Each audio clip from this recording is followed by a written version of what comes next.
Hello, is this thing on? I'm sorry, I'm still getting used to this microphone, but hello, I'm Sade, and I want to talk about K-pop's global fall off.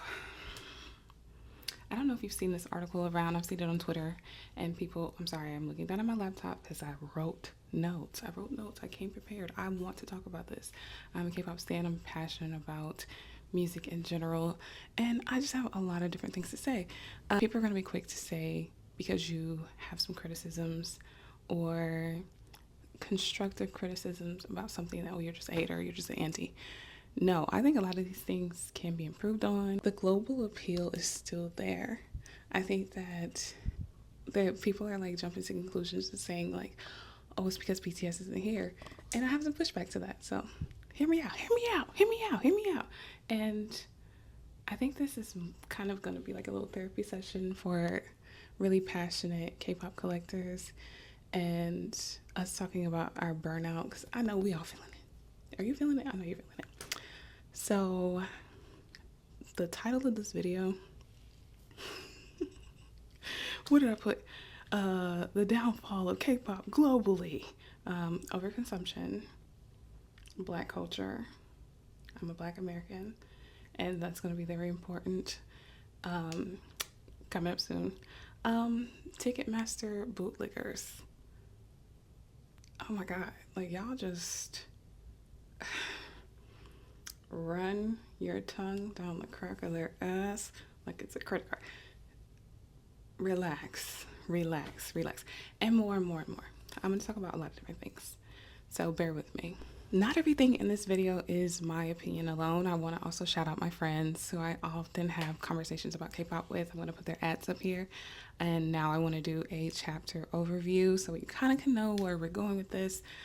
It's all going to build on itself. Hear me out. Chapter 1, the BTS shaped elephant in the room. Okay, let's go ahead and get it done off the top. Well, duh. It's the next chapter. The economic crashout everyone is ignoring. Before the Afro Korean Festival starts, can we address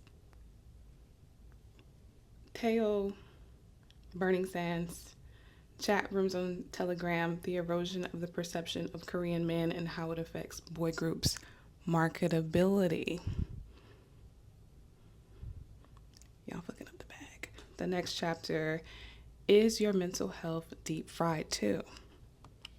Because is it? And just my final thoughts. My final thoughterly, okay? Ooh, let's just warm up real quick. Okay. JYP's NewJeans dance cover. Scooter Braun's forehead. Announcing that you are going to do a North America tour, but it's 5 stops. Girl, just stay home at this point. What are you talking about? Dynamic pricing, obviously gonna get covered. Things like goofy ass collaborations. Who do you have in here writing these songs? Can we have a AAV translator? Like my friend Alicia said it the best, like, can y'all just go ahead and hire a Black liaison so y'all can stop with the foolish fashions that are going to get you dragged? I'm just asking, because listen, that is a lot of people's first impressions. Even me. NCT down. Don't play with me. But you can ask my friend Ricky. A year and a half, I was like, I don't like them. And she's like, why their music so good? They dress goofy. I said that. So when I first saw people talking about K-pop's global impact waning, we're gonna have to agree to disagree on a lot of different things, because I still see people like ATEEZ, TXT, Le Sserafim, whatever, being very successful, right? But I understand what they're saying, and I feel like it's because they're basing it off of the metrics of BTS. All right. Is the K-pop's impact going down in some ways? Yes, but also no, because I was just at Jingle Ball and we had Wonho and other people who are in NCT Dream in them. So I'm like, go ahead and talk about it though. Everyone was saying in the comment section that I ended up seeing, they were like, "Oh, it's because BTS is gone. It's because BTS is gone. It's because BTS is gone." And I definitely would say there was a vacuum left when BTS went into the military from a performance standpoint. But when y'all say BTS is gone, that confuses me. And I'm not even army down like that. Because I'm like, they have kept us so well fed.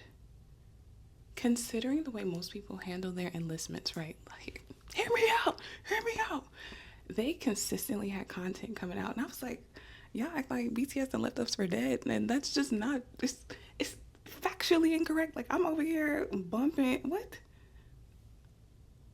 All of these projects that came out, y'all not listening to the J-Hope, y'all not listening to Namjoon X Max, y'all not tuned in, like, y'all don't see all of this content that came out consistently. Like, they were the most consistent as far as putting things out while they were gone during their military service. The way they planned everything, the way they executed everything, the way they scheduled everything was magnificent. And if anything, it gave you more time to appreciate your bias and also like your bias records and get to know the other members, get to see everyone else's like creativity come through, really have time to work on like back collecting old things, really have time to appreciate their group discography and then also their solos. Like, I mean, Tae's NPR, Tae's like layover, really everything. You know, I have a Jack in the Box vinyl up in my room, so I've been fed. I don't know where y'all have been. Me personally, BTS, I didn't like missing them as far as like, yeah, it sucks that they were not here, but what? J-Hope's Mamo performance, like, there's so many things, there's so many moments that come to my mind, and like videos that I comfort watch and songs that I adore from their solo projects. I'm sorry, like, y'all obviously have not actually been abandoned by a group while they're on their enlistment.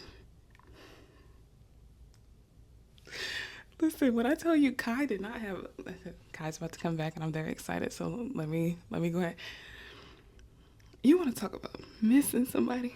You want to talk about an enlistment dragging by so slow whenever you don't have music to eat on? It's fine. Like, I feel like the military service, it just gives you like another chance to like really reevaluate the music that they put out and the creativity that they've done. It gives them a chance to actually rest and eat properly. I try not to look at it as a negative thing. So, and especially in the case of BTS, because they kept us fed. I don't know where y'all been. Next chapter. Well, duh, because I'm just going to try to get through these really quick because they're quite obvious. Let's go ahead and get some things straight. K-pop is waning globally because international fans, as much as y'all love our money, you fucking hate us, okay? It's like, let me be clear. It's like so obvious. Like, you're not even trying to hide that you don't really fuck with us like that. We're talking about the companies. I'm not talking about the idols. We're talking about the company. Don't get in the comments acting ridiculous. I'm obviously not talking about the idols. The idols love their fans. Well, probably not the crazy ones, but they love their fans. Obviously, they love you. Y'all make the money. So y'all allow them to be able to create art. Of course, they like y'all, but the company, the way that they treat us, girl. What do I have on here? I was like, international fans get treated like Cinderella. We get the redheaded stepchild treatment real bad, and you know that because look at the difference between the tour merch for Korea and Japan versus the tour merch for America.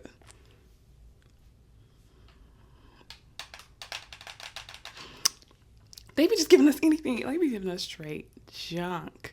I remember Yoongi's tour, how different like the t-shirts were from over there to the shirts that are over here. Or like whenever I've complained about Hello 82 giving us ATEEZ jackets that are peeling and t-shirts that are peeling and, just overpriced slop.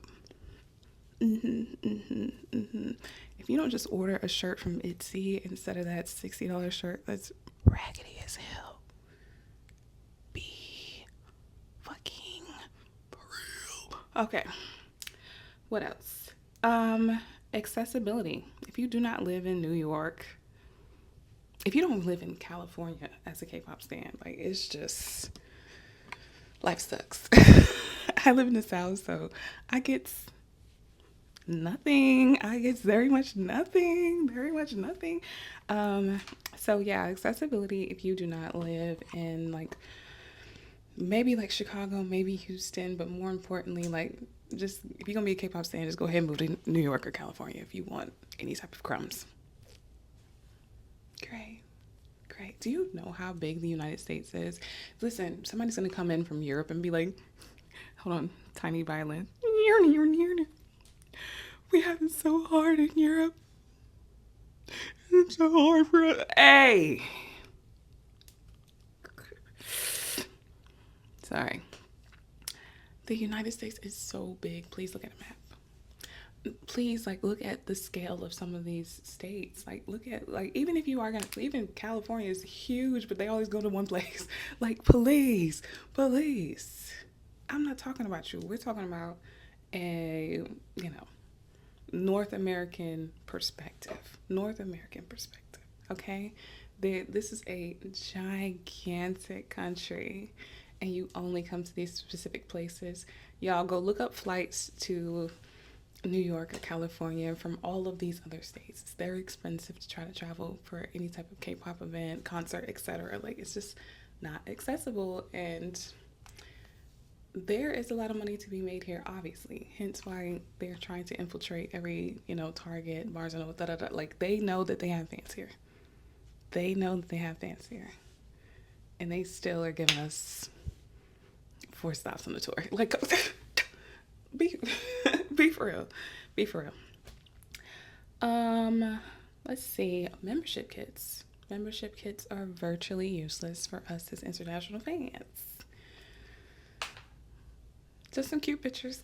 No perks. Great. No, like, pre-sale code or something like that. And they're trying to implement this more and more because they hear us complaining. But I'm going to mention it because I know that that's something that irritates a majority of people. And let's be honest. Oh my God. You know what I have on here? What I have on my list? Resisting feedback from international fans. Situations like the Sunhan of Riize, right? Not allowing us to protest, not allowing us to say anything, literally allowing bullies to speak over us just because they were Korean. And I understand them prioritizing Korean fans, like, obviously. That's not shocking. But I'm trying not to go on a tangent here. But whenever that whole situation happened and they were sending him death briefs and bullying him and harassing him and everything like that, maligning him, and I was like, oh my God, like, that's so terrible. Like, why would you want to treat any person like this? And they were like, oh, well, that's just Korean culture. And I'm like, you're trying to say bullying somebody and, like, alluding to them dying as Korean culture? You're probably right. I don't, y'all just be trying to speak for other people.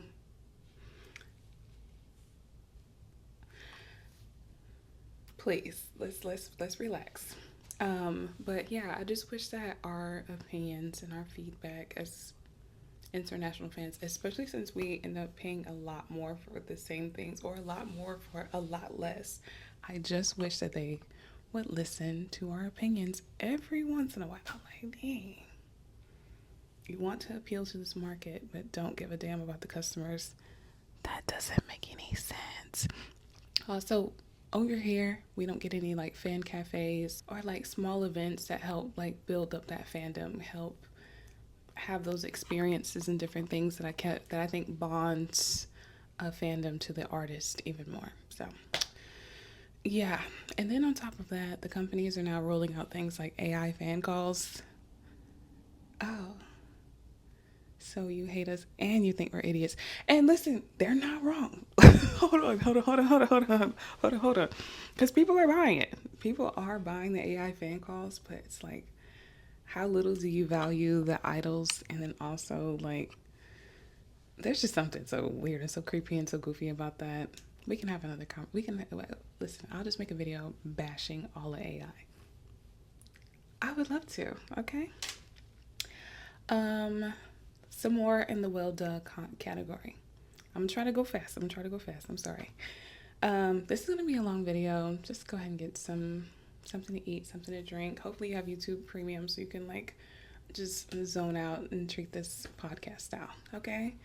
And listen, please feel free to comment. Like if you love that we don't have fan cafes, if you love that your membership kit does something for you, if you like that, you know, put the thumbs up. Put the thumbs up. I love that for you. You know, I'm not being a hater. We're just talking about how some of those things could be very appealing to fans and also make fans lock in even more. Poor music quality, lip singing, poor live vocals, not translating to a global audience. Like, a lot of fandoms are echo chambers, so obviously you can't, like, if you are in the fandom, especially online, you would not even be able to give those like those critiques. But whenever those songs end up on, or performances and things end up on Twitter, and people are so quick to be so dismissive, especially with Black or people of color.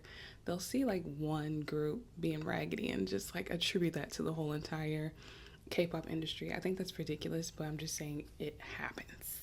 Okay, things like the lip singing and the mediocre vocals and things like that, I just don't think it translates globally as well. Like, a lot of K-pop fans, their priority is the visuals are gorgeous, they are gorgeous, that like that's it. Like, I remember specifically K-pop TikTokers saying, oh, I don't care if they can sing, and I was like, let me just come out. Listen, I don't know what they talking about over there, but they don't speak for me in my faves. Okay, my faves can sing. ATEEZ is not going to get on that stage and be lip singing. I'm sorry. Like, listen, and it's no shade. It's no shade. I've watched them live 3 times. The vocals were vocally, which it's fine. Again, it's not the end of the world. It's just like something that a lot of global audiences are just not into. People are like, oh, as long as it looks cool and they look like models and the beat is fire, that's all I need. For some people, that's enough. But I think that a lot of that is because a lot of K-pop stans, especially Western-wise, they don't have a diverse music diet. Moving on. Obviously, xenophobia. Obviously, toxic masculinity, and like what are pillars of masculinity over here are not the same as over there. So people are obviously going to be coming up to K-pop stans, oh, they look like a girl, da da da da. So they're very dismissive of trying to even engage with K-pop because they're like, oh, they look feminine or whatever. They look like twinks, whatever. These are not things that's coming from me. That's what they said. Do I agree with it? No. Also, I'm not anti-effeminate looking. I'm sorry. That's not gonna hurt my feelings. That's fine to me too. So I'm like, I can a masculine looking dude, cool. Feminine looking dude, cool. Androgyny, cool. Like, I have no problems with none of that. So it was never gonna trigger me personally. I'm like, oh, he looked like a girl, yummy. Like, put him on my plate. Like, that's fine. That's not triggering to me. But I know that hurts y'all's feelings, so I put it on there. The stigma around Asian people, the stigmas around fangirls. A lot of y'all are very embarrassed and very ashamed to be considered a fangirl. So I think like the image of a K-pop stan and is enough to kind of like not even allow people to give K-pop a chance. And I think a lot of people are kind of surprised when they meet me and they find out that I'm a K-pop stan, or they get to like see my rooms in my house and all this other stuff, because I don't have the look, whatever. What does that mean? I don't want to get into it, because I do think that Stray Kids fans do have a look, but also I don't want to redact it. Yeah, people are scared of being judged, and on top of that, people hate when women are happy, and the primary listeners of K-pop are women and girls, and people hate to see you being happy. So yeah, well, duh. Let's keep going. Oversaturation, a lot of groups, a lot of similar repetitive concepts, too many comebacks back to back. Like, it's just kind of like whiplash. Every single month, a new pre-order dropping. Every single month, new comeback loading. Every single month, It's like such a fast pace to K-pop. It's definitely, it's giving fast fashion, low key, because I'm so used to over here where an artist may take 3 years to come back with another album, like, and it's like a full project. It's 12 to like 18 songs or something like that, right? As opposed to just like, I don't know, like the constant pressure that idols are under to crank out music, and also the pressure that a lot of fans put on themselves to be constantly buying albums. I think that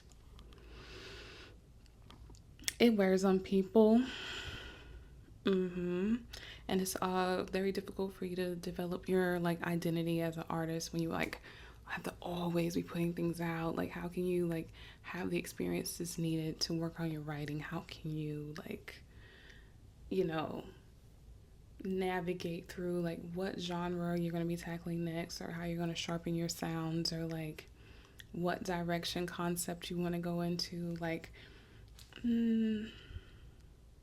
I think it's difficult. I think like the standard of output that K-pop groups are under, and I don't know. It feels like it's a lot of pressure to just go as fast as possible, especially for boy groups, because they always know that like military service is like looming over their heads, right? Which it could be a positive and negative thing. It's like, let me go hard because I want to accomplish all these things before it's time for me to go to the military, right? But then again, it's also like they finally get their momentum going, right? They finally start to develop their sound. They finally start to come out of their shell as an artist, and it's like now they're like plucked out of their career. I do respect that their military service and the culture and everything like that. And obviously I'm not going to hate on them for their military service, considering I am a veteran. So I mean, no shade by it at all, but it's just something that I notice, how like the anxiety that they have around it, especially since fans are so fickle. It's like, I need to hurry up and do everything as fast as possible, because like, well, if I don't put other music right now, what's going to be there for me when I come back from the military? People will still be here for you. Some people could be turned off by K-pop because of like the lack of depth in the lyrics, the goofy ass phrases. Sometimes it sounds like it's written by AI. The AAV is just pulled out the ass crack. Like, you know, some of those things can be a little turn off. I'm just saying. Albums with only like 4 or 5 songs on it, and then like a bunch of like weird remixes and instrumentals and all these like the dubstep version, just so you can like snap back and just have like manufacture a mini album, right? You only really have 3 usable songs, but on there it says you have 6 songs because you just like stretch the fuck out of it. I see you. You're not slick.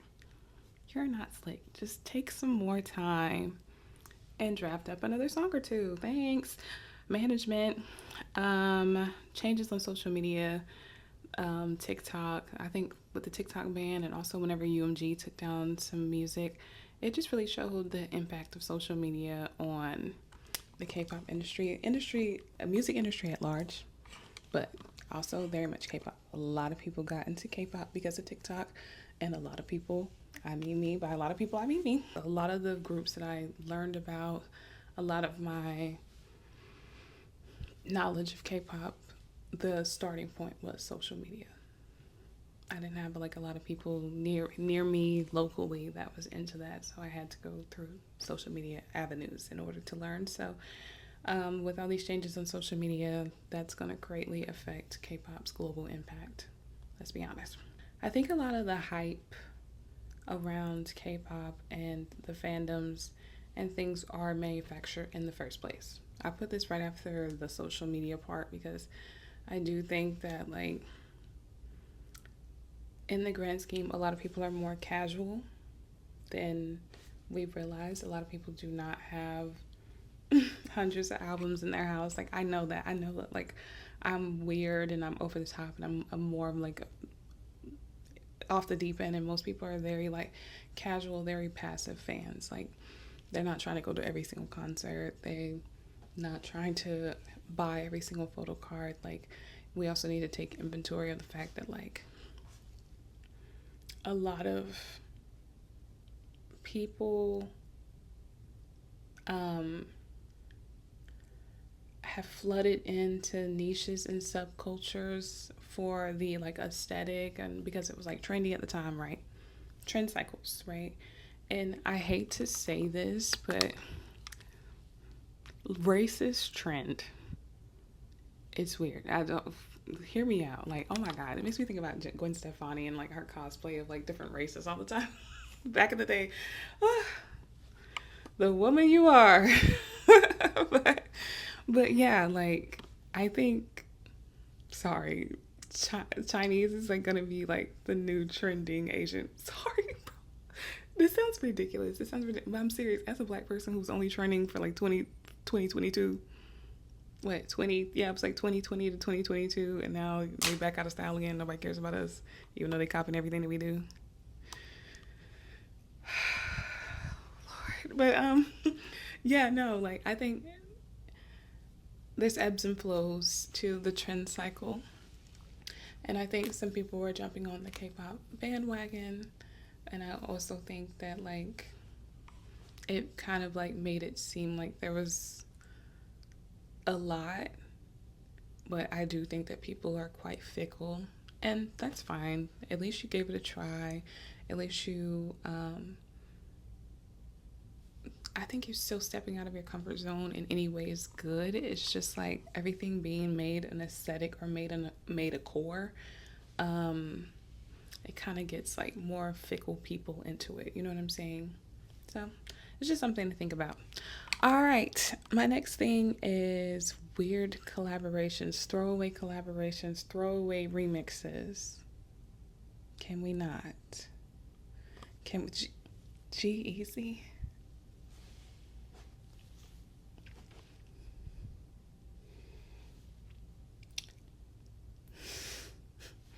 Who the fuck is thinking about G-Eazy? Like, that was so, like, G-Eazy. Where did y'all dig this man up from? G-Eazy. French Montana. Soldier boy. Soldier. Putting Big Soldier on BTB was such an insult. Like, when that song comes on, I love like the other mix of it, but sometimes in the, you know, in the shuffle, the Soldier Boy one comes up, I skip. As soon, don't fucking play with me like that. YouTube Music, don't put that in rotation. Don't play with me like that. But Soldier Boy, Soldier. Sorry, I'm getting triggered. They'll be finding people whose career is dried the fuck, like literally a corpse, and they're trying to like ride the K-pop trend cycle, and I was like, ride off the K-pop coattails, and I'm like, okay, but especially the black fans, people who like are not stuck in only the K-pop bubble and know that a lot of these random ass artists that they're digging up are trash. Like, first, Shout out to Megan Thee Stallion for being a good example of Western artists collaborating with K-pop artists, and it's not terrible. Love you, girl.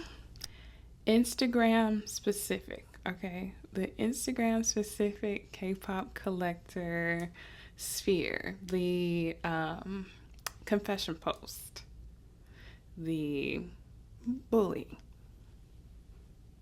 the fan calls, the uh, uh, snaky, shifty group order managers, the scammers, policing each other's like reactions to everything, the trolling, all of that, right? The K-pop collector Instagram experience. I think that's turning off a lot of people too. Okay, I'm gonna take a break and then we'll move to the next chapter. Hello, hello. I hope you can hear me. Is this thing on? Yeah, I know my hiatus was as short as TXT's, right? So I'm back. Next chapter. Let's lock in. The economic crash out. Everyone is ignoring. I don't know. I felt like I was getting gaslit on my Instagram. Why don't you go over there and follow, by the way? I feel like I was being gaslit because I would talk about like, oh my God, the tariffs are coming. Oh my God. Oh my God. Oh my God, collecting is not sustainable anymore. Oh my God. Oh my God, but you're not going to be able to afford this for much longer. And everybody would be like, what are you talking about, girl? And I'm like, why are you playing on me like this? Can we talk about the political and economic state of the world right now? Can we? Like, bro. Not Sade making a K-pop video just so she can talk about get all political. She's getting all political. Listen, okay, this is probably one of the most frustrating things about being a K-pop stan for me personally. Wait, we'll get to the race and cultural appropriation later. The second, is probably just being surrounded by corporate bootlickers. Like, it's like straight deriding corporations that are actively mistreating you, even though they have plenty of money. Like, it's something very triggering about that for me. Triggering, very frustrating about that for me personally. Like, Ticketmaster Stans, like specifically, like they have bots. I don't know if these are real people. Are these real humans? You always have to ask yourself when you're online, like when somebody's saying something so asinine to you, you're like, is this motherfucker AI? Like, I want to know, like, are you on the payroll? Like, are you on the payroll? Are you on the payroll? Are you? Yeah, there will be applauding and justifying and like being very angry with you actually about having your frustrations about dynamic pricing, right? They're like, no, it has to do that, it has to be that way. No. And it's like, it really doesn't. I saw them running around and saying that it was because of the cost of visas. I'm sure that at least if it wasn't cost effective and intuitive, like, they wouldn't come here. Hear me out. If anything, the issue is if you are going to pay all that money for the visa, again, it goes back to my previous point of have more stops. Like, we're already paying to come over here anyway. Go ahead and like have more stops, have more shows. But is it absolutely critical that you pay $800 for a $200 ticket? Like, no, that's just corporate greed. Like, that doesn't make you more of a fan. And that's what a lot of this boils down to. Like, not only are they like cucks for corporations, but more importantly, like, they feel like it makes them more virtuous as a fan. Like, oh, I starved for 40 days and 40 nights and I overpaid for this ticket. Like, I'm more valid as a fan. And it just, in the grand scheme of things, it really doesn't fucking matter. Like, these groups, they don't know, like, they don't know about, like, their pricing. They can't look out into the crowd and be like, no, that girl right there, she's gonna get her YA moment because she paid 950.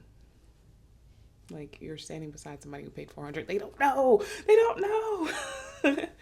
So it's very strange. It's very weird. But I know that's a part of like gatekeeping. Like, they want this to be overpriced and they want it to not be accessible because they want other fans to be priced out of the opportunity to go and see their faves because they want to try to monopolize it, right? Like, they want to try to gatekeep their faves. It's like they're global superstars. How am I gonna gatekeep? How y'all gonna get? How do y'all still feel like y'all gonna gatekeep TXT or gatekeep BTS or gatekeep? Like, bro, the cat is out of the bag. Everybody already know they baddies and they fine and they can see like this. It's over. You're cooked. We all know. We all know overpaying for the ticket still does not mean that other people are not going to be at the show. Like, I know y'all, like, I really feel like besides being cuts for capitalism, more importantly, they're just like, no, like, I'm going to be entitled to a different type of experience. And especially at the time that I'm recording this, there's a girl being dragged online because she went to the ATEEZ concert in Amsterdam and snatched a microphone that Mingy handed to another fan out of her hands, right? And I guarantee, sorry, I don't know how it's set up there, but also, like, so if that was the situation here, I'd probably be like, oh yeah, that girl probably feels like I deserve this. I paid more for this. I'm more of a fan. Like, you don't deserve this opportunity that's been handed to you because, like, I'm more of a fan. Like, people are like constantly playing fan Olympics with you, right? And I also think that them co-signing overpricing is a part of that, like, fan Olympics. So that's what I think. It's my opinion. We are heading into an economic depression here in the U.S. Like, I don't even want to say heading in. Like, we already standing in the motherfucker. If you want to be honest, which a lot of people do not. So yeah, the bulk buying 30, 40 albums, it's not sustainable. Honestly, it never was. It never was, if we want to be honest. And that's why, like, the whole platform album thing was so smart at first, but then they switched it into being a whole nother album version. Album version fatigue in general was already setting in, but now that eggs are $30, buying a $30 album, I know we joke about eating our photo cards and, starving for this and starving for that. And don't get me wrong, I'm not even ready to fully unpack my terrible financial choices in relation to being a K-pop stan. Like, that will have to be a whole nother video of us unpacking. Like, we're gonna have to do some sort of come to Jesus therapy moment. But the first part of the come to Jesus therapy moment is gonna be being honest about your finances and your overspending in relation to K-pop, and you're not, like, a better fan because you didn't pay your car note and now your car is fucking repoed so you could have an album. Like, we have to be sensible. We have to take care of ourselves physically, mentally, financially, and emotionally first, because these corporations do not give a shit about you. So please take care of yourself. Oh my God, sis, what's going on? And I think, like, de-influencing and overconsumption conversations are becoming, like, a little bit more mainstream, a little bit more accepted now. When I first started doing, like, anti-hauls of K-pop merch, the girlies was not feeling it.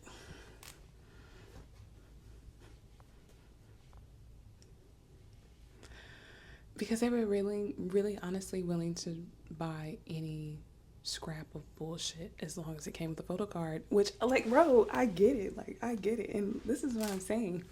I'm the person for you to have this conversation with because I was in the trenches with you. Come on, sis. Like, but it needs to be good. It needs to be worth it. Like, we were literally prices going up, quality heading to the motherfucking dirt. Like, I don't mind. I don't mind investing in my collection. Obviously, I don't mind buying things. I don't mind. I love collecting.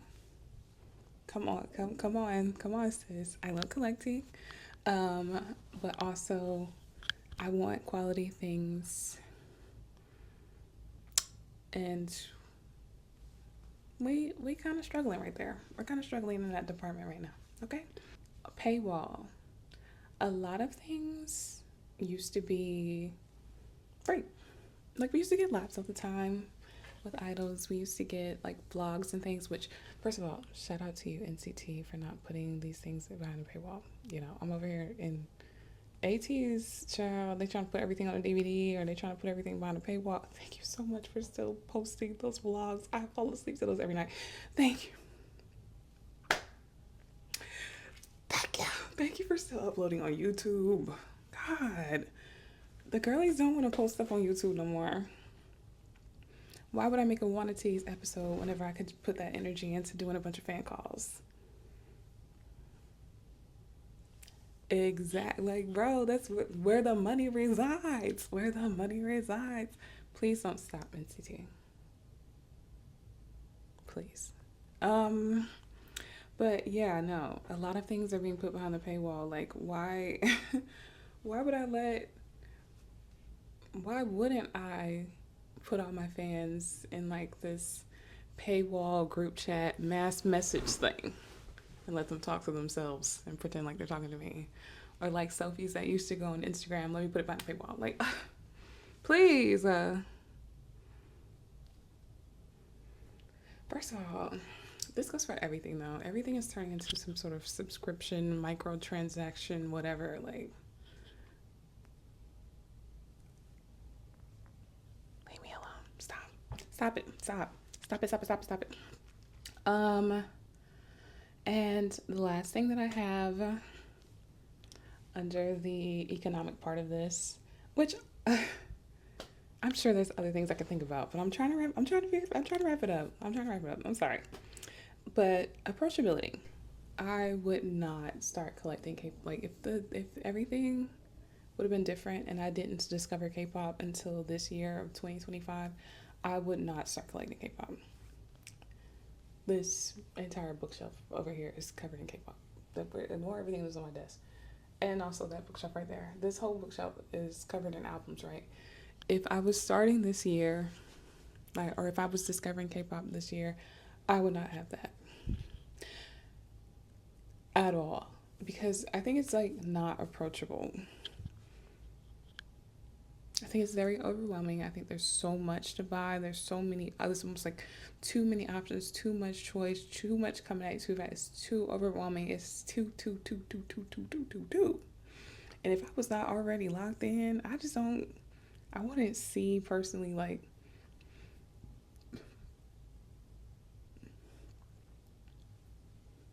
bro, it's mad overstimulating. There's way too many photo cards. Like, oof. 75 album versions, 900 album card. You need 3 binders for one comeback. Obviously, just go ahead and buy exactly what you want. Obviously, like, bro, it's never that you had to get all, 167 of the pre-order benefits. Like, that was never a requirement. But, I think that I always talk about how a lot of these things are very addictive, how a lot of this is like our version of a gambling addiction, how it's no different than whenever you open up a bag of chips, you're not going to just have one. Things like fan calls kind of being a part of that lottery system. you know, it's no different than any other addict. Like, bro, we're always coming back for another hit, another round, another opportunity to play our luck, you know. It's it's a lot. It's a lot. It's quite unsustainable. It's quite ridiculous. And like looking at a template right now, oh my god, except for Jaehoon's J album. Oh, I love that man so much for many reasons, for many, many reasons. But whenever his solo came out and I looked and he had what, the three versions, and it was 9 photo cards total that I had to get, the relief, like, because like it's so ridiculous looking at most of these photo card charts now. How is that attainable? Not, it's not obviously not impossible, but it's something about like um whenever you have a shorter list of tasks that you need to do to get your room clean versus a long list and you're just like overwhelmed and you don't know where to start and it's just too much, so you just don't fucking get anything done, right? It's kind of the same way I look at like a lot of ATEEZ templates and whatnot, and I'm just like, oh, I don't even know like right now where to start, and I don't want to jump in because it's so much now that I'm just like it's overwhelming. I'm overstimulated.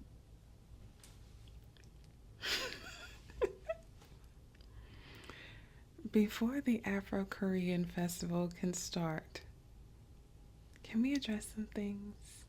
Now, mind you, I had to tap into that meme because even though it's steeped in racism, from what the original person said, can't stand her. God, terrible person. Okay. But I don't even like going on Twitter, but Twitter was jumping after that. I'm sorry, that was so funny. That was so funny. Especially as a girly who loves EXO and a lot of the different songs that people were referencing for what was going to be playing at the Afro Korean Festival, right? So, yeah, I really love Korean music. Love what I know so far of Korean culture. I'm planning a trip there to visit, and I'm gonna visit quite a few different places. I don't want to tell you all my tea, but I'm working on some things. Right? So yeah, when I'm thinking about the Afro Korean Festival, yeah, I'm gonna stop inviting people to the cookout, and we're just gonna handpick some people to go to the Afro Korean Festival, right? In this situation, because we're gonna have a cultural exchange with respect. You know, we're gonna move away from cultural appropriation to cultural appreciation, right? And I think K-pop is a good landscape for us to have this conversation because Black people are very much the blueprint. Come on.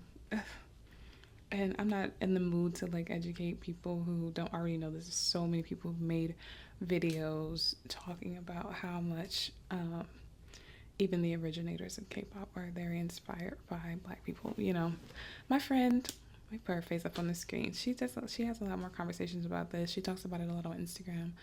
I especially don't want to talk about it on Instagram because I know that there's like a lot of racist trolls and people who will try to argue with you that the sky isn't blue. You know, it's just like, oh, water isn't wet. You're like, I'm not going to be having conversations with idiots. I'd be blackouts. I'm not explaining what 1 + 1 is to you. That's scary and ridiculous and a waste of time and energy.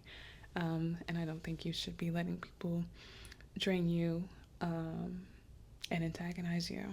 I know that that's what a lot of people like to do on the internet, right?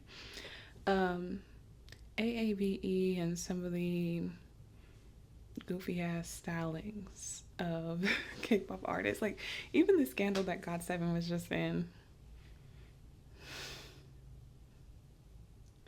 bro. Not the Greek letter, child. I could have told you they was gonna jump you, friend. I'm sorry. Put the Black people on the team. Come on. I was feeling bad for you. You know, I could have told you they was gonna jump your ass, different. The stylists just be setting people up. They be setting people up. Sometimes it's in a funny way. Like whenever Ooh picked out that shirt that says "She got me by the balls," like sometimes it works out in a good way, but a lot of the times y'all just be putting on anything, and it'd be great. Like, where did you even get that shirt? You know, did you even get a shirt with a Confederate flag on it? What were you? Where were you at? I don't know. I don't know. I don't know. And whenever you try to have this conversation about that, you know, they're like just blaming it on the stylist, blaming it on the stylist. And I'm like, I understand that, but also like research what you're putting on these idols, right? Um, the lack of diversity during the creative process, like, oh my God, bro. How do we see producers and writers like them joints and what he's doing over there at SM and not take away from that lesson that diversity, yes, like diversity, bro. We wouldn't have sticker, we wouldn't have time lapse, bro. We need diversity. Please, like, don't get me started. Or I think about like RM. I think BTS and NCT do this the best, but especially BTS, like working with artists like Anderson .Paak and Erica Badu. Genius. V's Tiny Desk, all the black artists that he put on and had in his band, and the shit was oh my God, y'all not watching that enough for me. You're not watching that Tiny Desk enough for me. First of all, I have been locked in a Tiny Desk lover for years. Y'all don't love Tiny Desk more than I do, but that one is so good. So good. So good. And listen, I'm not saying that they shouldn't put on Korean musicians as well. Like obviously, duh. But I'm just saying like in some situations, especially whenever you're tapping into like hip hop, R&B and stuff, like we got the sauce over here. We do. Let's be clear. So diversity is good. Diversity is good, and a lot of it will prevent a lot of the like very like cringy, awkward lyric things that tend to be going on. You know what I mean? Then I think a lot of people, whenever it comes to the global impact of K-pop, right? They see how racist Asian Americans specifically are. Like, I don't think that it, like, the level of racism that y'all see from Asian Americans specifically is always, like, very indicative of what that will look like worldwide. Does that make sense? Like, they're getting very conditioned here to be, like, that model minority, right? Like, you see situations like Esther off of UTI talking shit about black women, but she's just a terrible person and kind of remedial. But not kind of remedial. But we see situations like that and you're just turned off of like Asians as a whole, and I don't think that that's the lesson that you should take away from that situation.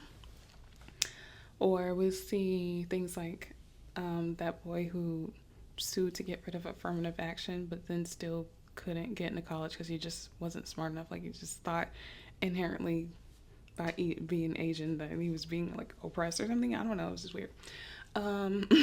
It was weird and ridiculous. They still didn't want him. It's crazy. Why would you do that? But like the media is constantly telling them that like no, like you're model minority, like you're have closer proximity to whiteness. No, like try to like plant divisive seeds here, and they play into it as well. But I'm just saying, like media wise, like constantly pitting different races against each other, especially here, right?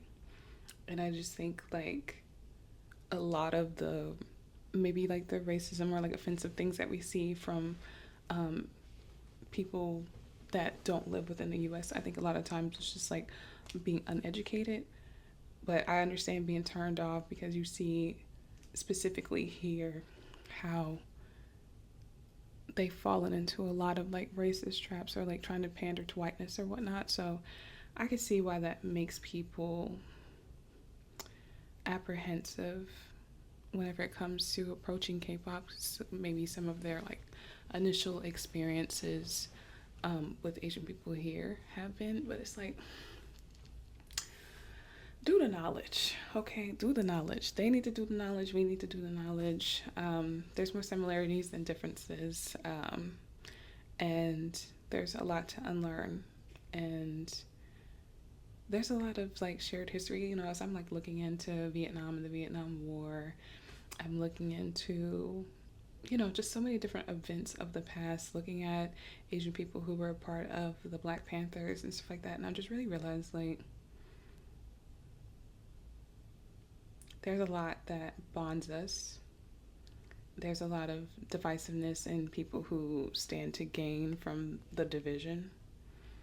And I prefer to learn from people, and I prefer to come into things with an open heart and come in respectfully and try to learn. And also I try not to assign the actions of a few and make that be the representation of the entire group, right? Because like y'all are constantly demonizing Black women, but I'm not represented by the actions of like anybody else besides myself. Like I understand like people think that we're all a monolith, and they also think like all Asian people are monolith, and y'all don't even care to know the difference between the different cultures and all the, you know, whatever. So that's not me.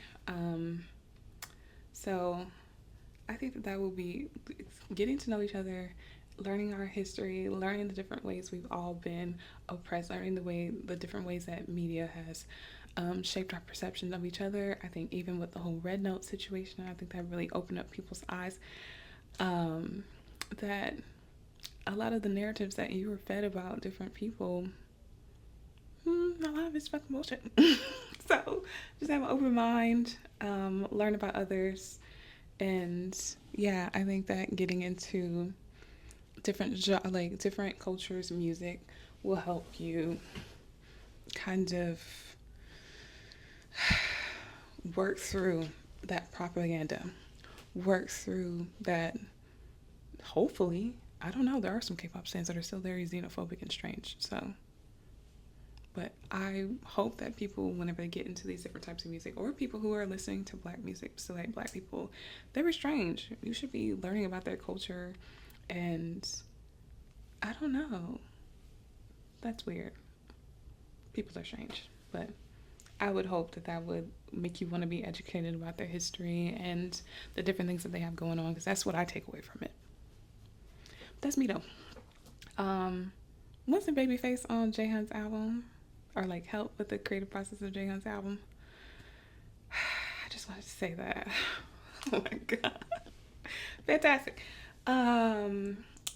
Yeah, stop trying to make me like Jay Park though. Please.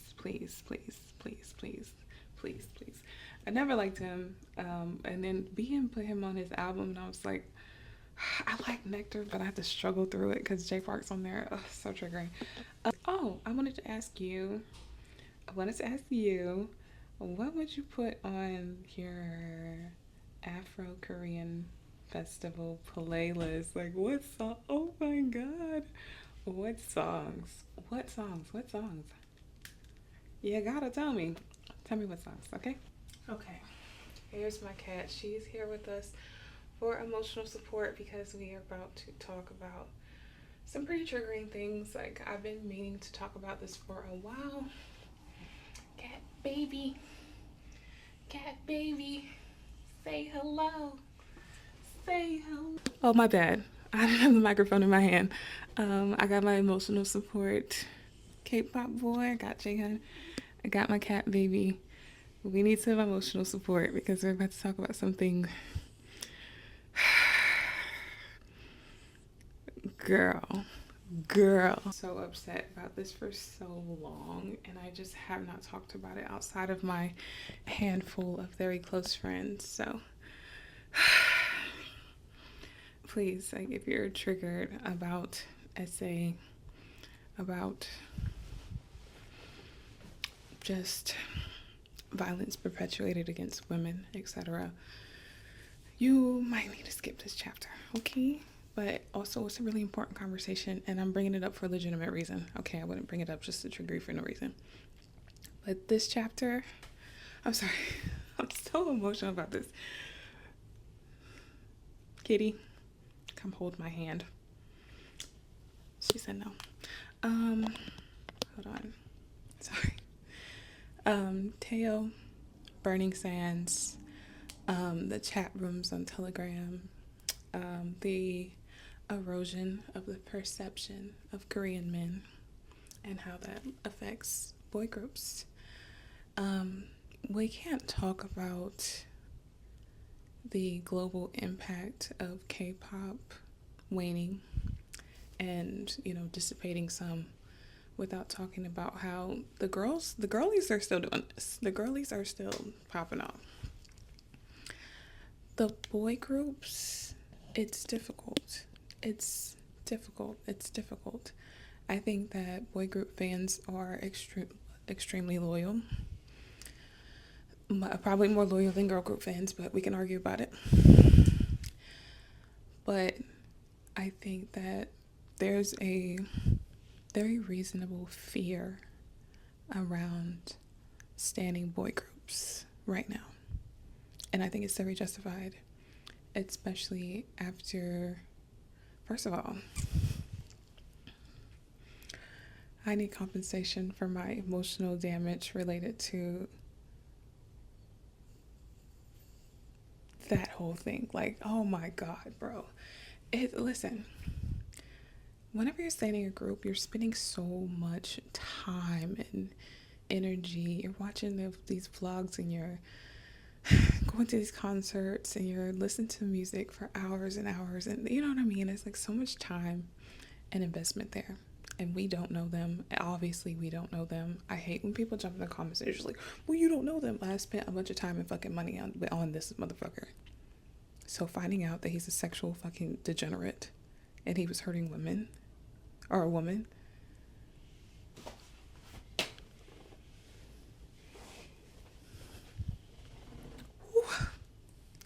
Y'all don't feel me, bro. Y'all don't feel me, bro. Y'all don't get it. Y'all don't get it.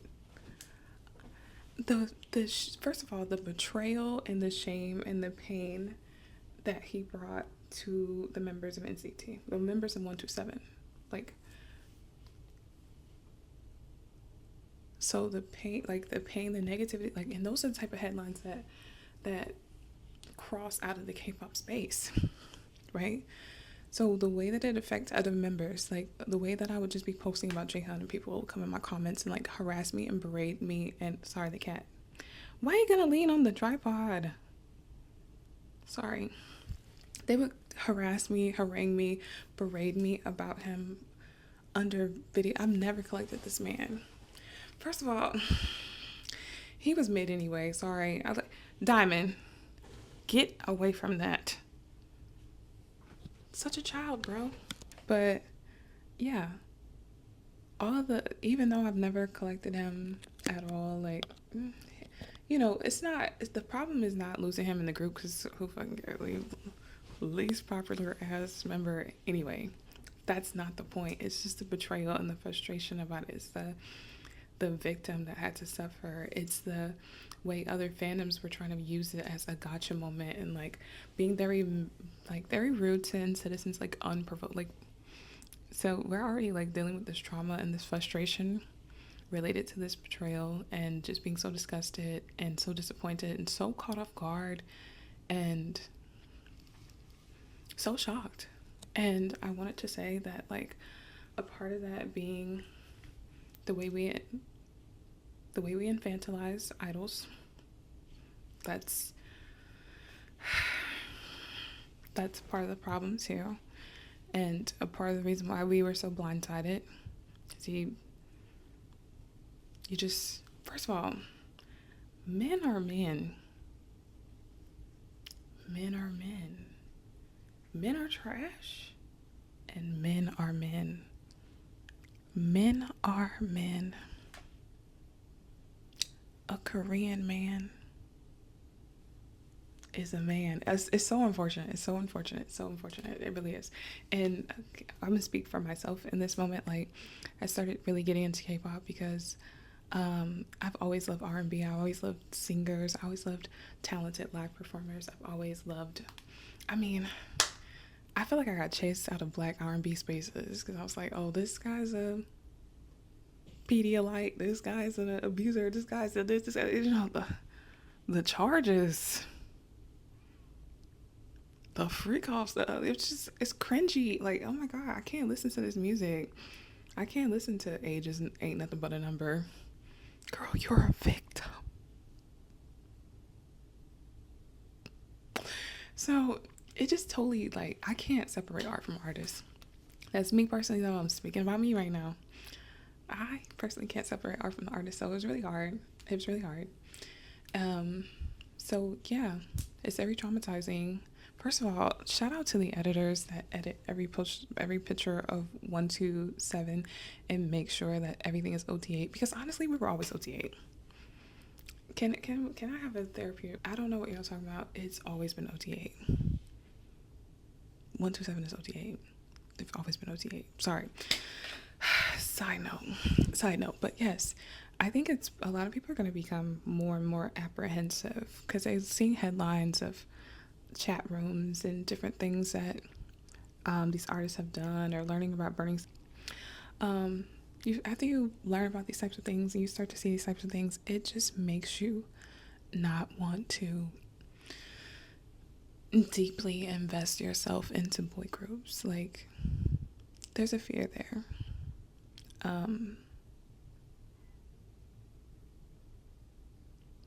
And it's so crazy because I know y'all like to cancel boy groups anywhere, or like cancel members or be mad at them about just getting into a relationship or something like that.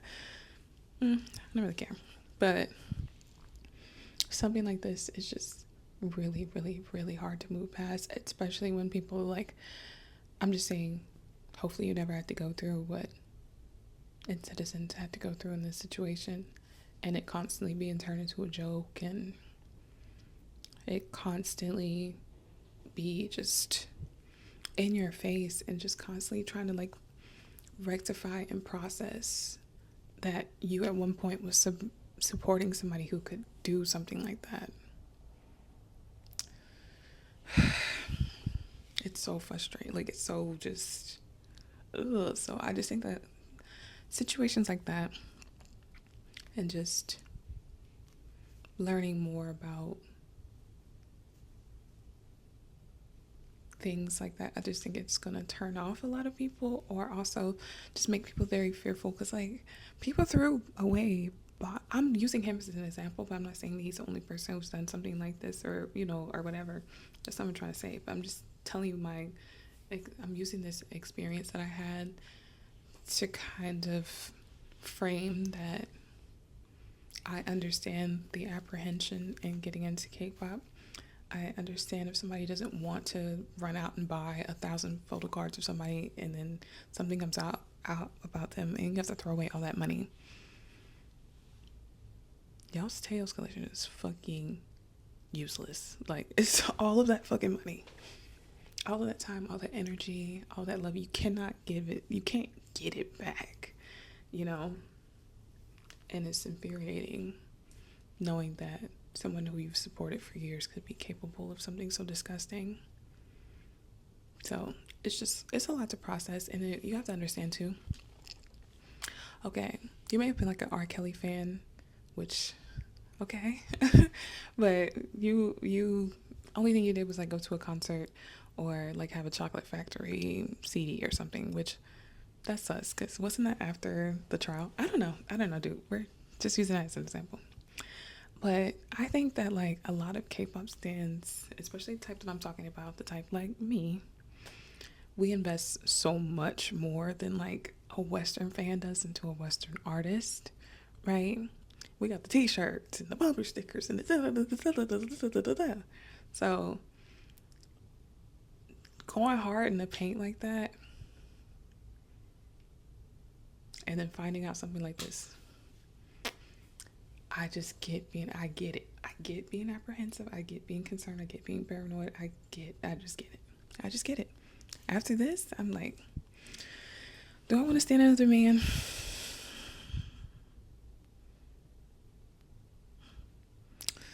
I don't know. This is hard. This is a hard chapter for me to wrap up, but I really wanted to, and there's so much more that could be said. And if you want to have another conversation about it, oh, bro, we need, nctzens need like collective therapy after that trauma.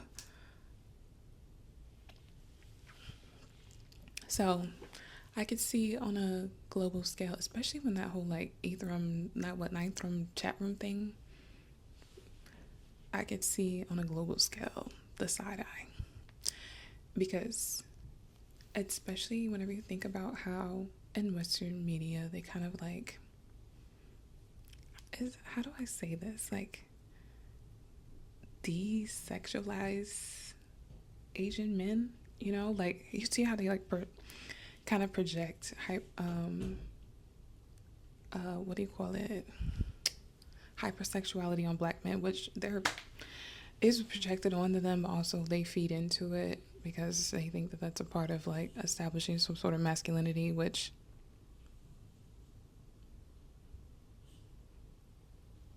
okay. But I think like in most media, right, they're looking at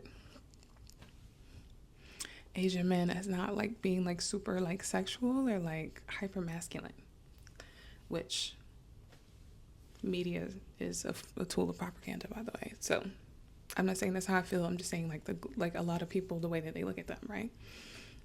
And then the way the narratives and stories that they shape about them. And then you see something like that. And you just see like how incel weird ass behavior is spreading globally.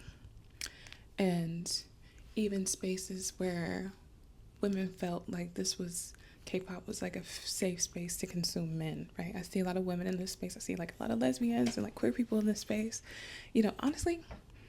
And we can talk about when I see like straight, you know, cis men in this space, you know, I'll be giving a side eye. K-pop is for everybody though, you know, whatever. But yeah, I see a lot of women, I see a lot of queer people in this space, and we felt like this was like one of the few like safe ways to kind of consume and interact with men, right? And then you see a situation like this. It's just, you know, guard back up, which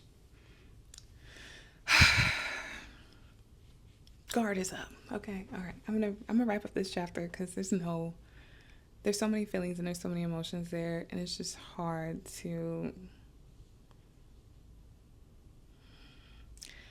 kind of wrap your mind around it. But yeah, I have a fear of attachment after 2024.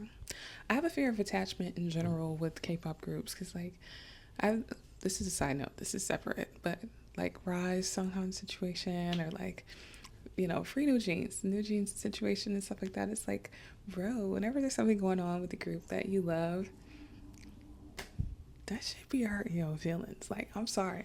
Y'all be like, don't be parasocial there. Don't be parasocial. It's not even I'm being parasocial. It's just like, if I really, really love your music and, you know, I really like y'all, I don't want anything bad to be happening to you. Like, obviously that's going to be like disappointing or like sad or whatever. Sorry. I got a heart, got empathy, got conscience. I know. Rare things. Sorry. So yeah. In general, I don't want to stand any more groups because I just can't. Like, I can't be going through all this heartbreak. I can't. There's so many, like, bro, there's enough things for me to be stressed out about. And yeah, I don't want my heart broken anymore. So no more standing groups for me, especially not men. I want to be in love with the people who I'm in love with. I'm gonna stand by Son. I'm gonna stand by Jackson. I'm gonna stand by Jaehyun to the end of the world. Taeyeon to the end of the world. But I don't want to stand any more groups. Oh no, especially not boy groups. Especially not boy groups. No. Yo, relax. This is the last chapter. Relax.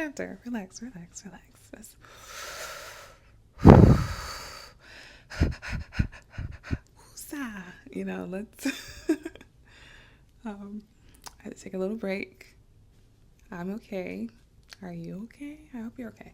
Listen, that's what I'm saying. I had such a hard time, having that conversation, and it needed to be on YouTube because I felt like talking about it on my Instagram, it doesn't give me enough time to really encapsulate how overwhelming, how frustrating that situation was, right?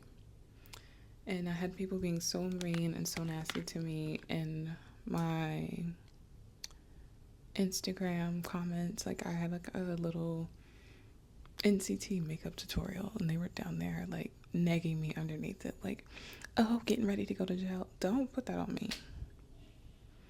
First of all, sorry, I know that I moved on to the next chapter, but here I go.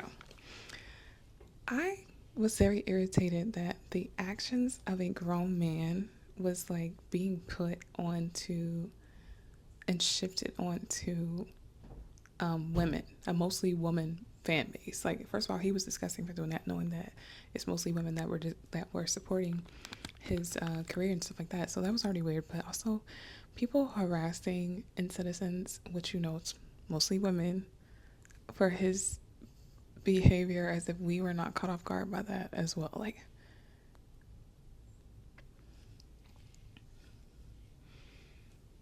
y'all hate women. You do. Like, I know y'all. Let me get off of this because I'm gonna go off.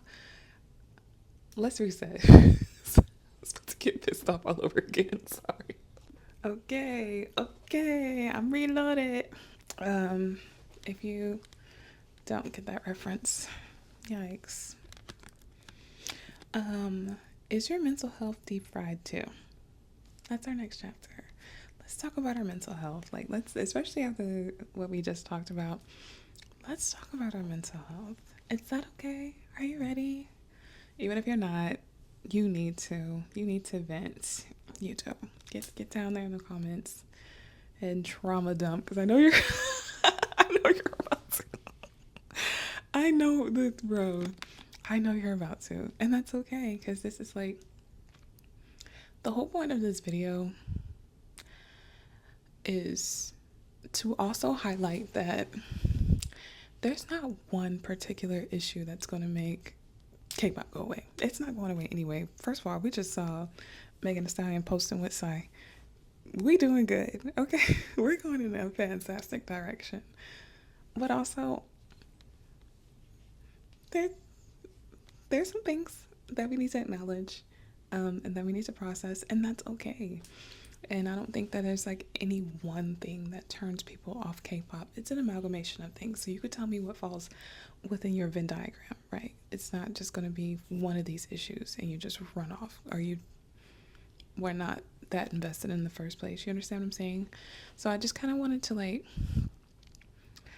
put a full picture together of how many dominoes are kind of falling into place, and like how I can understand that affecting how K-pop is perceived. Do you understand? So whenever I was writing down this mental health part, I was thinking about conversations that I've had with people along the way. The shoe might not fit for everyone, but I also want to put a trigger warning here that I'm going to mention ED. Can I say it? Can I say on here eating disorders? Can I say that on YouTube? I don't know. YouTube's really strict. This is my first real big girl YouTube video. Thank you for watching. Look at you making it this far. Okay. So bullying, harassing, stalking, etc. being normalized in fandom spaces. Also, like, I just think like things like doxing and like surveillance culture, etc. is just like so normalized in fandom spaces. And I think that definitely makes people very apprehensive to get into a K-pop space. Like, you know, people are gonna take a picture of you at the concert and everybody's gonna start, you know, post you and everybody laughing at your outfit or your behavior or whatever. Surveillance culture. Like, some of y'all are cops. Can I say that on here? Some of y'all are the feds. It's scary. It's like, oh my god. Like, they made a confession post about you and send everybody over to jump you and stuff like that. Like, a lot of mean girl cliquey type things, and it does discourage people from wanting to interact with the fandom space, because like it's like well known and like well documented. Even me, like I told y'all on Instagram how ATEEZ stole from me. So this girl stole my plushie. This was the replacement my ex got me for the young baby that an ATEEZ stole from me. And it's not even about the plushie. It was just about her being a weird ass bitch. And also, like, a lot of y'all being weird ass bitches, you know, it's scary. It's scary, and I can see why it's like not approachable. Like, getting into K-pop seems not approachable to a lot of people, because they're like, oh, you know, the girls are weird, the girlies are scammers. Like, it used to be like a nice community, and like a lot of y'all are like strange. I don't know. Now,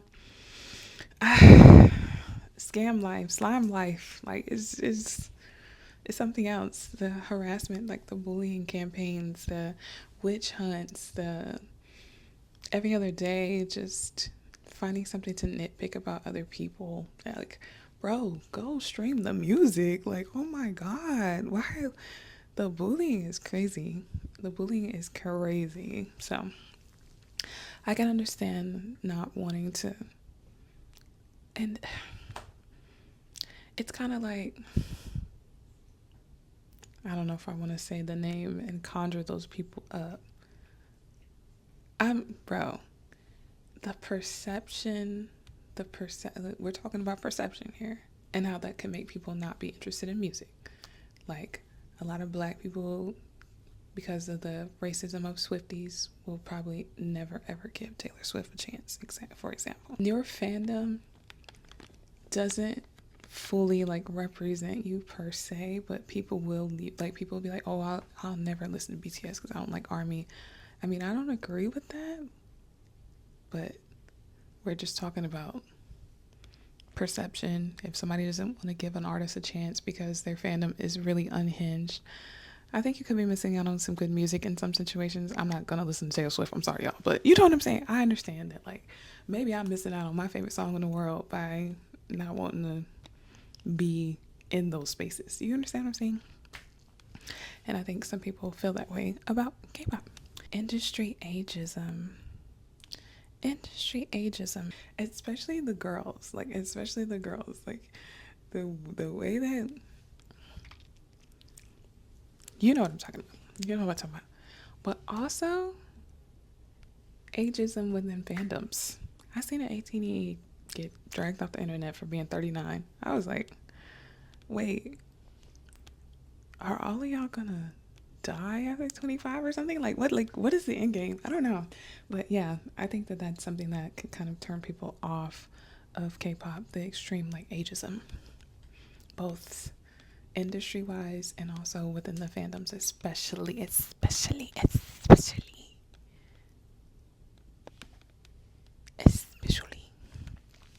which is so strange. Like, is it because y'all infantilize idols? Is that why you think that K-pop, like, adults can't like K-pop? The idols are adults. They're like our age. So I just don't understand like why being ageist against other fans. Like, I never understood that. Maybe I can explain it. I don't know. Very strange behavior. Constant scandals. I think constant scandals, both big and small, definitely have led to a lot of like burnout of existing fans, and also like kind of like side eye from non K-pop fans. Like, even whenever D'Angelo Wallace posted that Riize video, and I was like, oh girl,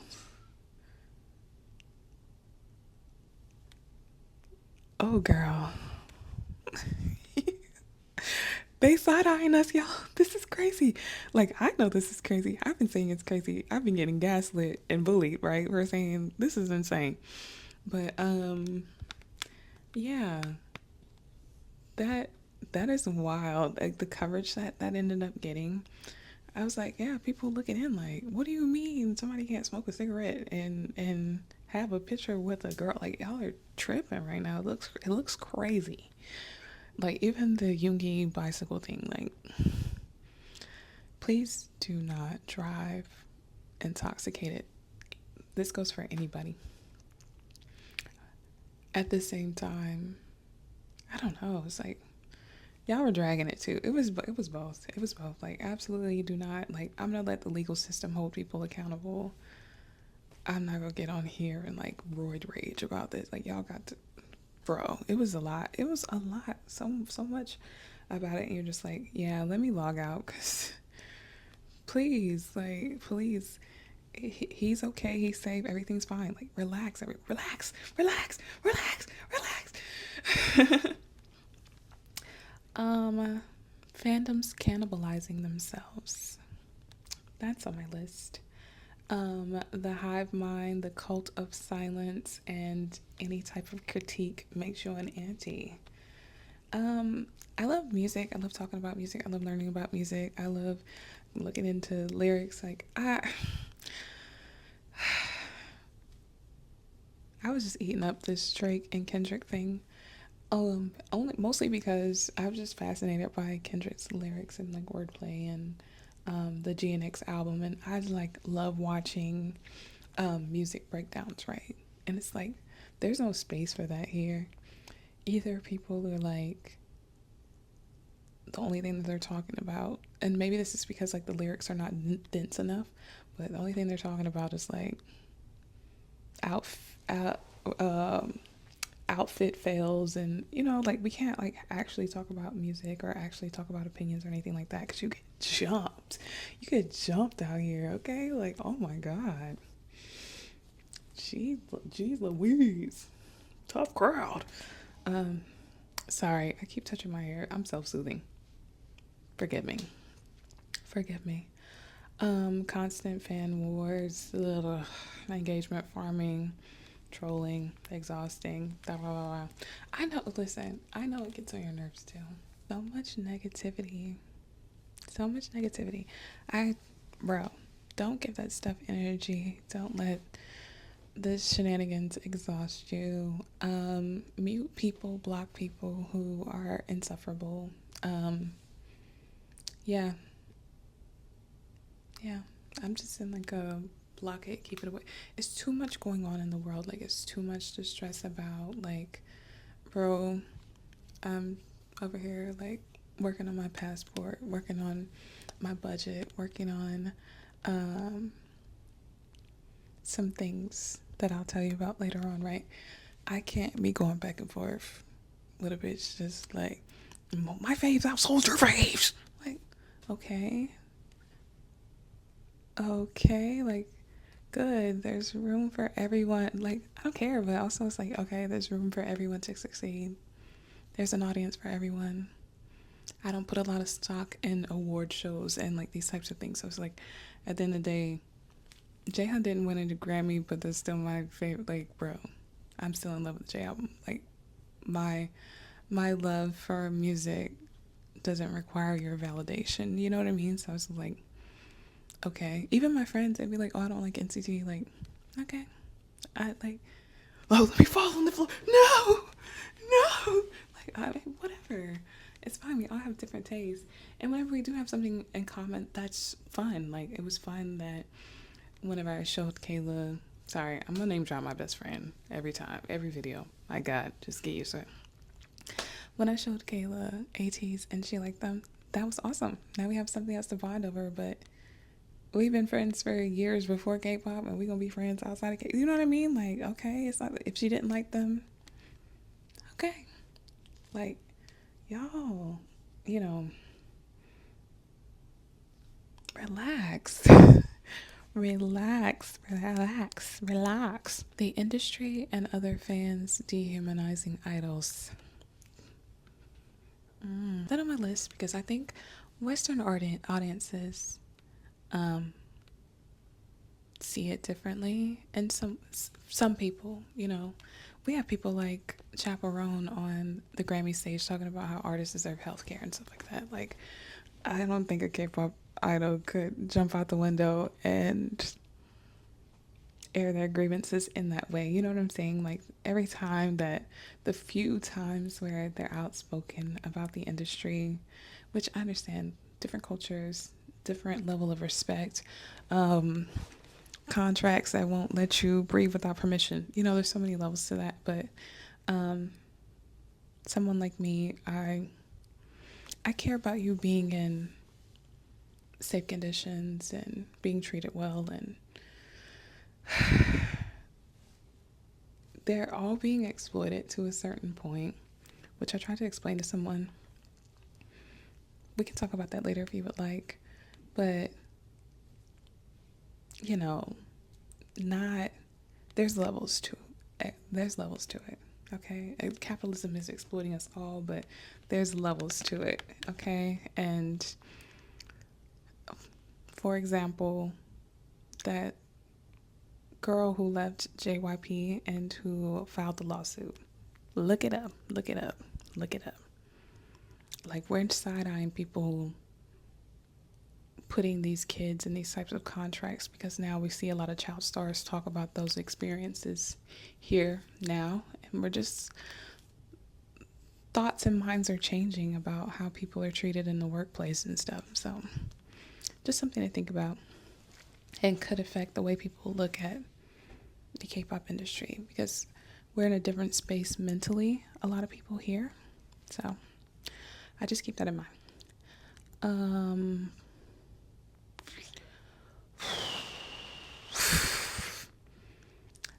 K-pop idols' mental health, and I also, when I'm saying mental health, I'm also gonna add in here like eating, iced Americano, liquid IV, and some ice for dinner. You know, some of the conversations, like some of the things, you know, you see on vlogs and things that they're saying, or I'm calling themselves fat, and they're obviously like 100 pounds soaking wet and stuff, and it's just like hard for some K-pop stans to constantly see that. I've seen people say stuff about like Felix's diet, about Jimin's diet, about, you know, feeling self-conscious about their bodies, or like feeling pressure to lose weight. And I mean, honestly, celebrities in general, you know, maintain unrealistic, unattainable beauty standards. Like, that's part of the job, right? So don't let it hurt your mental health. But also, I can understand like how it could. You need to also factor in that they're athletes, and they, like, singing and dancing is so strenuous and it's such a workout. So that's a part of it. It's not just them not eating. Metabolism, their work schedule, you know, there's a reason why everybody jokes about how when they come back from the military, you know, they're like plumper and like fuller, and like, yeah, bro, 3 square meals, it'll get you right. But yeah, we have like standards that skinny isn't skinny enough. Like, look at how people treat Changbin of Stray Kids fame. Like, bro, he just got a few muscles, and they like, ugh,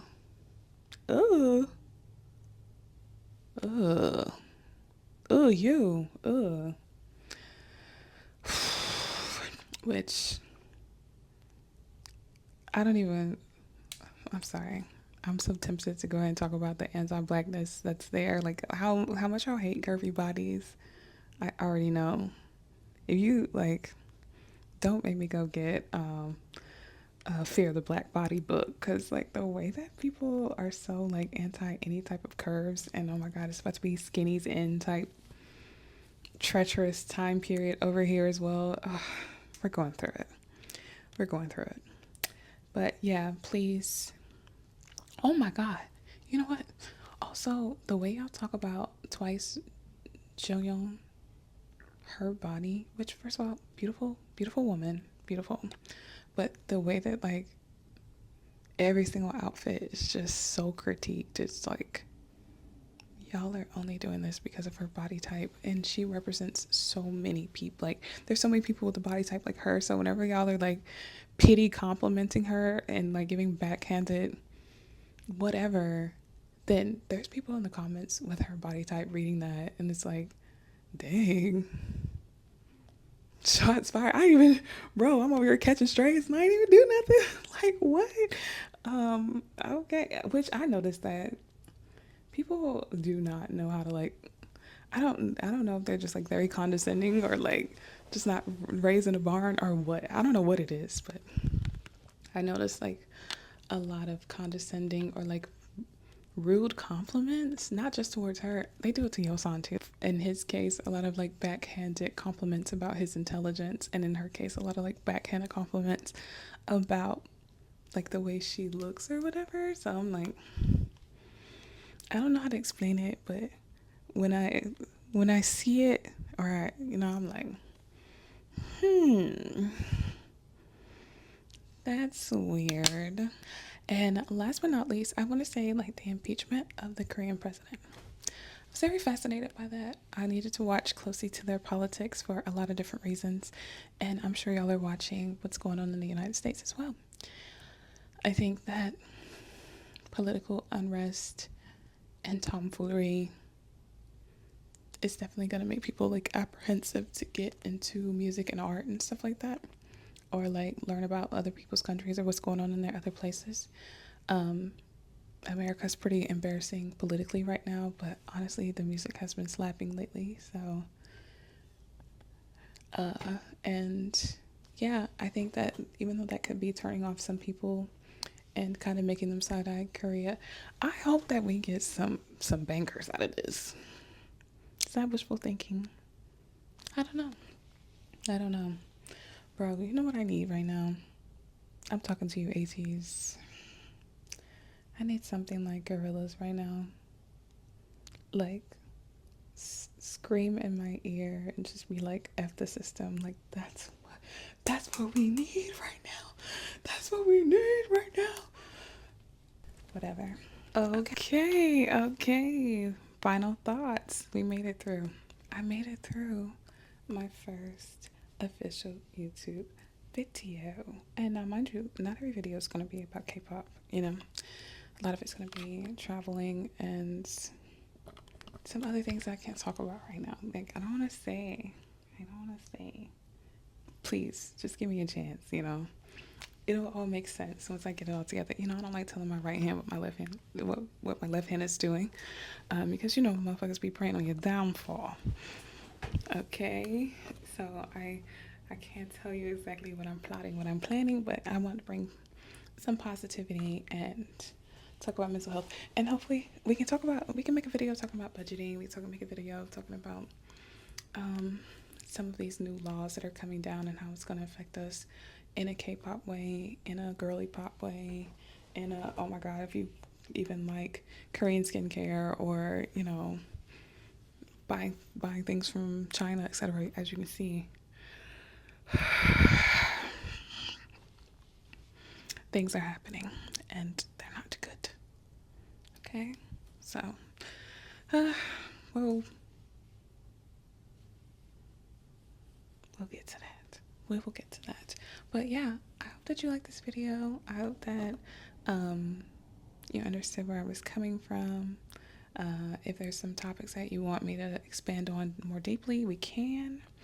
I appreciate you watching. If you could tell me where you are in your K-pop stan or K-pop collector journey. How are you doing? Does any of these strike a nerve to you? Is there anything that I forgot? I try to make it a pretty comprehensive list that kind of shows a lot of different perspectives and opinions, and it's a teachable thing. Like a lot of these things we could work on, a lot of these things we could address, a lot of these things I don't think they're deal breakers, but they're important. Okay?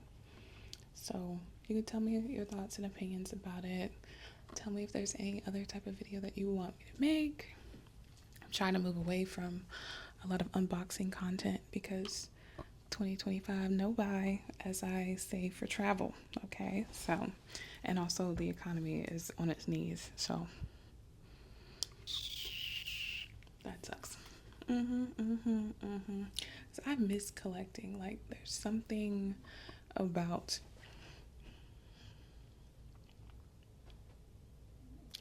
the addictive nature of collecting. Okay, the addictive nature of discovering new artists, the addictive nature of opening albums. Like, listen, the dopamine. I'm lacking. I'm lacking on the dopamine. So yeah, I just want to be honest. I want to be transparent. I want to talk to smart, like-minded, open-minded people, So yeah, please follow me on YouTube or hit me up on Instagram. Be nice, spread positivity. And yeah, I don't have an outro. Do you want to see my cat again? Hold on.